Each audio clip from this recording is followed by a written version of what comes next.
es el turno de Daniel López Marijuán.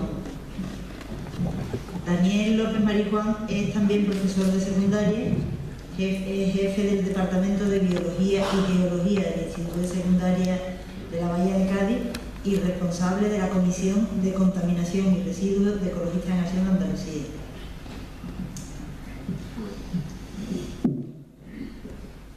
Buenas tardes, que son noches ya. Lo primero, agradecer a mis compañeros de Ecologistas de Nación y de la plataforma la invitación a este evento, a este acto, y al mismo tiempo lamentar que no se presente la otra parte, digamos, del guión de la película, ¿no? Que sería el sector cementero. Yo he estado en varios debates, bastantes debates ya con el tema de la incineración o la coincineración, como llaman técnicamente, de residuos en cementeras, pero siempre con la presencia del sector defensor, ¿no? Entonces, lamento que por diferentes motivos no esté presente. Estuve, por ejemplo, en los debates con la cementera de Jerez, de Holcim, he estado también en los debates con la patronal del cemento y los sindicatos que también están aliados con la patronal en esta defensa de la incineración de residuos.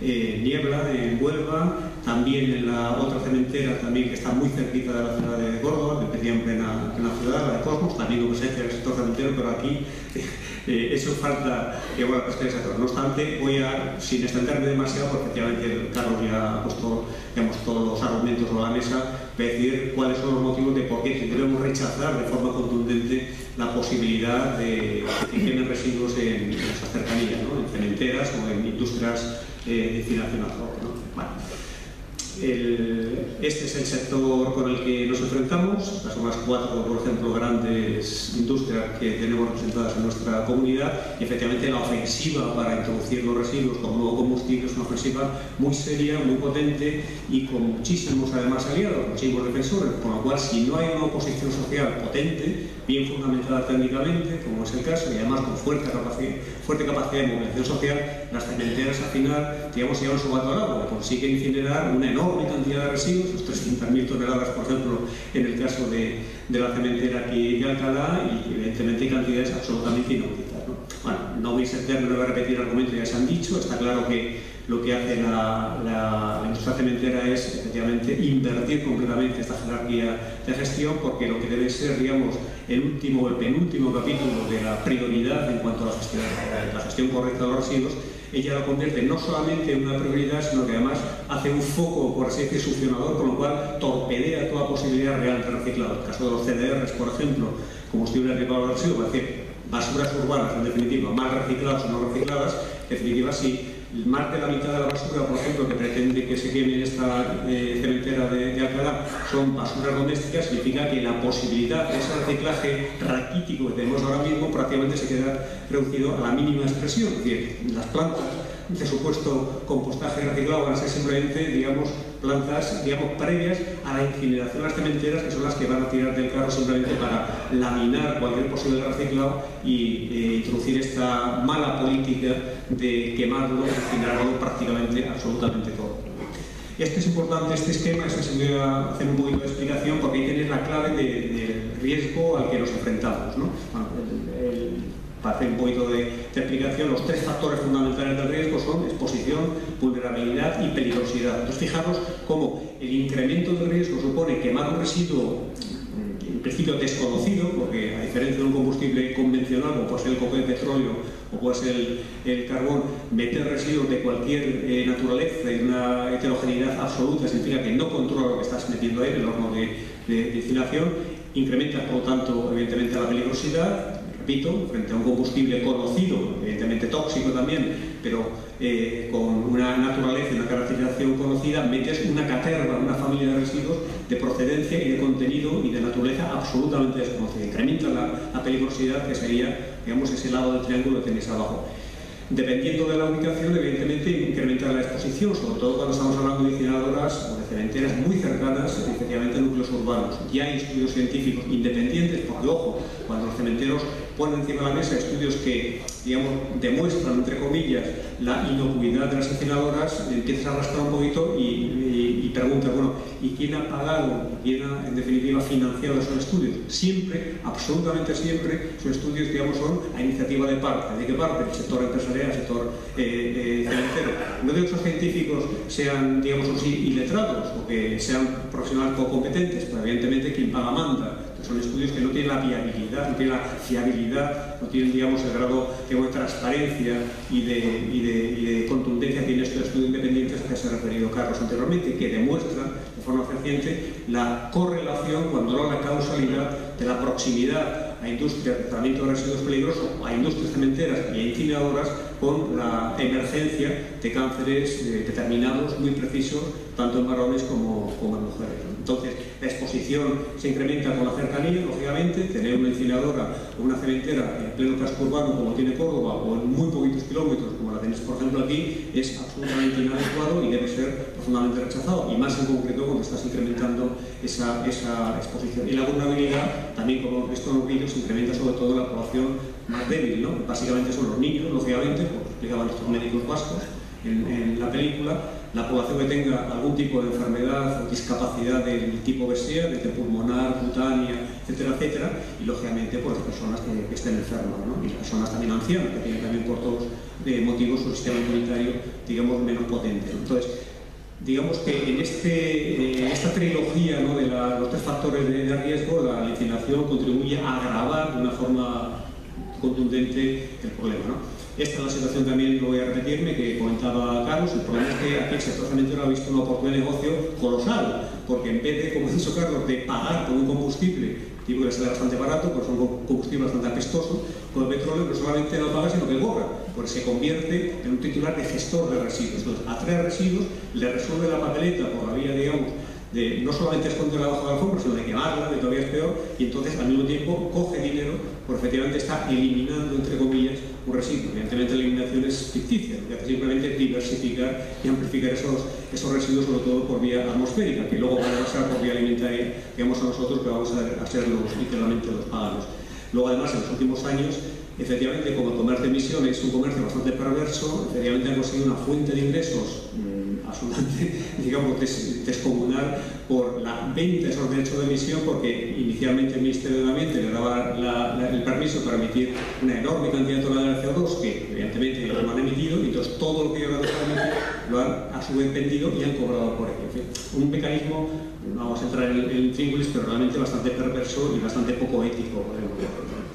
Bueno, en el caso de si los códigos PRTR, Carlos no ha puesto el concreto, pero yo he buscado el último, el código del Ministerio de Ambiente, y son cálculos, o bien hay tres tipos, o bien cálculos, o bien estimaciones, o bien mediciones concretas, ¿no? Y esto en concreto, en el año 2013, lo que la cementera de Alcalá emitió a lo largo de todo el año, ¿no? En el caso del dióxido de carbono, que no es un gas tóxico, pues el gas efecto invernadero que todo el mundo conoce, pues efectivamente emitió 300.000 toneladas, 298.000 toneladas. Como tenía concedidas 423.000 toneladas, fijaron la enorme cantidad, digamos, de beneficios caídos del cielo, de beneficios, como dicen los ingleses, que ha supuesto un buen aumento de su cuenta de resultados, ¿no? Simplemente no por dejar de emitir, sino por no emitir lo que el Ministerio en principio le había autorizado inicialmente, ¿no? Evidentemente cada tonelada de CO2 se cobra, ¿no? En el caso del monóxido de carbono es un gas absolutamente venenoso. Estamos hablando de 500 toneladas, que puede parecer poco, depende de las condiciones de cómputo de este gas, que todo el mundo sabe que es un gas absolutamente venenoso.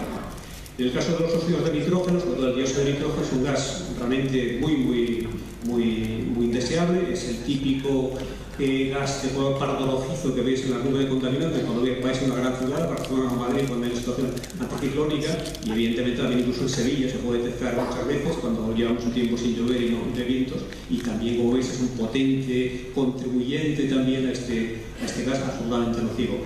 Aparecen solamente las partículas más grandes, son las partículas mayores de 10 micras, pero como decían los médicos, estas no son las más peligrosas, sino las partículas que se llaman 2,5, que son de menos de 2,5 micras, porque estas partículas pasan directamente a la sangre y si quieren los alveolos pulmonares, el filtro pulmonar hace de retención, con lo cual el efecto de toxicidad, porque estamos hablando de muchas partículas son absolutamente cancerígenas, pues es absolutamente letal, es directo, no hay barrera, no hay frontera que nos proteja definitiva frente a esta inhalación, ¿no? El caso del enceno es cancerígeno, entonces aquí no hay valor límite de emisión, es decir, el enceno debe ser absolutamente erradicado porque la relación de carcinogénesis con la inhalación de este hidrocarburo es total, es directa, ¿no? Entonces fijaros, estamos hablando también de 4,6 toneladas, que es una cantidad importante. Estos son datos reales, son datos que habéis respirado todos los alcalainos el año pasado, ¿no? Lo digo así de claro, ¿no? Pues depende del régimen de vientos cómo haya funcionado, pero esto lo ha emitido la industria de la atmósfera.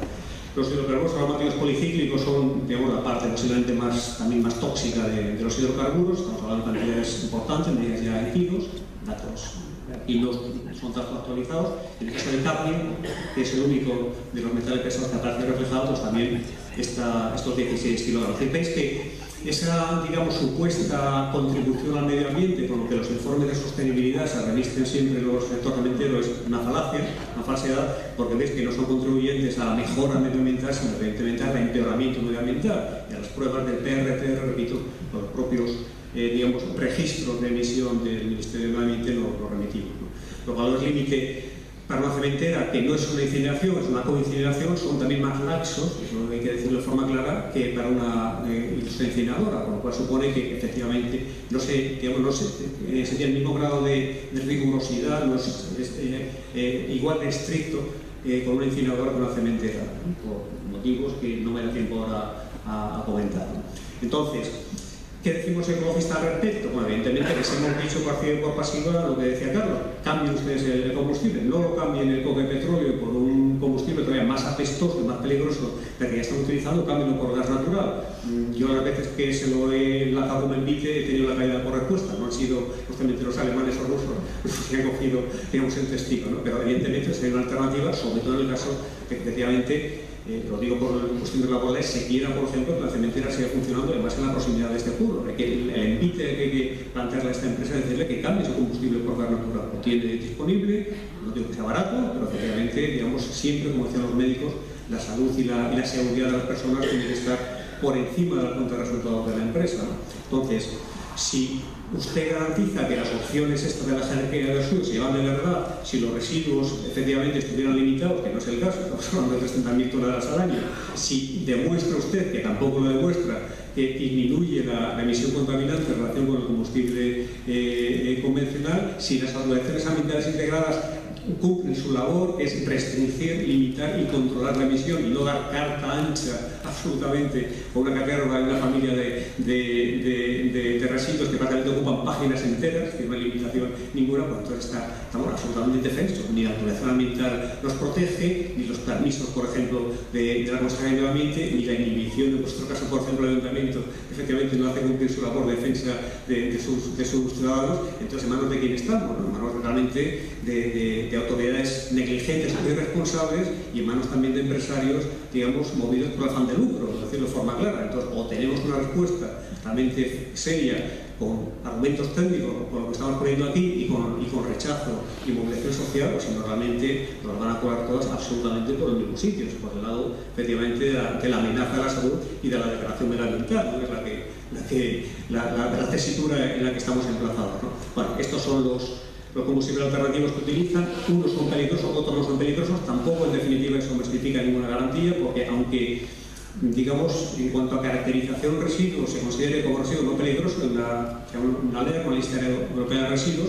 os metéis, entonces los que tienen un asterisco se consideran peligrosos y los que no se consideran no peligrosos, pero aunque sea no peligroso tiene componentes tóxicos y peligrosos en su composición, con lo cual ni siquiera esto tampoco es garantía. Los CDR, por ejemplo, que clarísimamente son residuos no peligrosos, sin embargo, todo el mundo sabe lo que hay, por ejemplo, en un cubo de basura y cómo el componente tóxico que muchas veces va a parar, disolventes, lejías, pilas, material electrónico, etcétera, que va a parar un cubo de basura porque no se hace una separación adecuada, eso al final se va a convertir en un CDR y eso al final va a ir a parar a un horno incinerador. Entonces, ¿de qué estamos hablando entonces? Evidentemente, de una peligrosidad rampante, ¿no?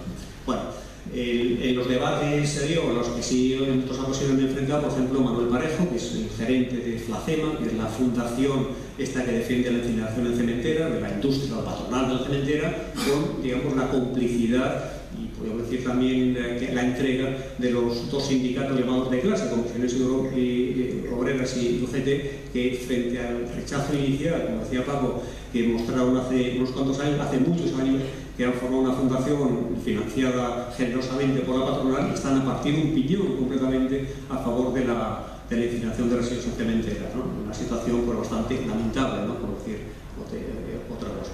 Pues claro, los códigos estos TRTR nos informan de emisiones tóxicas, pero nos informan nada más que efectivamente al cabo de un año, pero no tenemos una información real de lo que está emitiendo esa cementera y qué es lo que estamos respirando. Es decir, no ocurre, por ejemplo, como en las ciudades, por ejemplo, que tienes los visores en el caso de la calidad del aire atmosférico, o por ejemplo, si consultas la página web de la Consejería de Medio Ambiente, tú puedes saber la calidad del aire que has respirado al cabo, por ejemplo, de 24 horas, ¿no? Pero en este caso no hay una información, no hay una transparencia para que haya una posibilidad real de informarte de qué emisiones, por ejemplo, sobre todo en el caso de las emisiones más peligrosas, como las famosas dioxinas y furanos, a las que se refería anteriormente el vídeo, con lo cual la situación de desconocimiento, de inseguridad y de indefensión, pues al final son completas, ¿no? Hay una fábrica de blending, de mezcolanza de residuos que funciona en Albox, en Almería, donde una de las empresas Holcim, por ejemplo, hace este mejunje, que no se puede decir nada más que de esa manera, de mezclar residuos de variopinta procedencia y condición,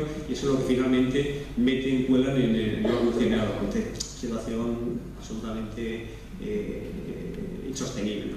Bueno, para terminar, ¿qué debemos hacer para prevenir residuos o tratarlos correctamente? Hay que hacer las dos cosas, tienen que ser simultáneas. Las mejores técnicas disponibles deben ser obligatorias, no debe ser solamente un mero consejo, como es habitualmente. Si los planes de prevención, que los tenemos, en Andalucía tenemos dos, el plan de prevención de residuos peligrosos y el plan de prevención y gestión de residuos no peligrosos, pero ambos al final son literalmente papel mojado, porque una cosa es lo que dicen esos planes, otra cosa es, digamos, la dinámica y la rutina habitual de las empresas, ¿no? Entonces, bueno, pues esto es lo que nos corresponde, formar parte de plataformas como la vuestra, participar incluso en plataformas como esta, que va a tener una próxima reunión en marzo en Cataluña, e intentar, en definitiva, unir esfuerzos, buscar alianzas e intentar frenar esta marea, la verdad que bastante indeseable, bastante potente, de la incineración de residuos, que no nos trae nada más que inseguridad, frustración, en muchos casos cuando vemos que la combustión de residuos no hay forma de pararla, y evidentemente peligrosidad, ¿no? Hemos participado ahí, para que veáis que lo mismo que estoy diciendo ya vosotros, público en principio entregado, se lo digo también a la patronal, que tenéis, por ejemplo, una de las mesas de la Asociación Interandaluza, también por representantes sindicales, que tenéis ahí en la esquina de la izquierda y a mí en la otra esquina. Y lo mismo que estoy diciendo ahora, se lo dije también a la patronal y se lo dije a los sindicatos. Me parece ser que no he tenido todavía demasiado poder de persuasión, porque siguen el RQR con la política de cambiar el combustible convencional con residuos. Pero vamos, en definitiva, hay que dar la batalla en todos los foros, y en definitiva, pues también, digamos, con este tipo de, digamos, interlocutores, ¿no? Otra de las cosas, para terminar así de verdad, que no se cumplen es, insisto, esta indefensión en cuanto a la información medioambiental. No tenemos acceso a esa información, en muchos casos, por ejemplo, que cuesta la misma vida que den información de emisiones en continuo, ¿no? Emisiones medidas, y además con preaviso, por ejemplo, como se hacen las mediciones de dioxinas y de furanos, mediciones reales, no mediciones por metro cúbico de aire, como decía Carlos, es decir, que tengas un conocimiento técnico y tú puedes palpar y saber efectivamente de qué estamos hablando y cuál es el nivel de peligrosidad y de toxicidad que estamos respirando, ¿no?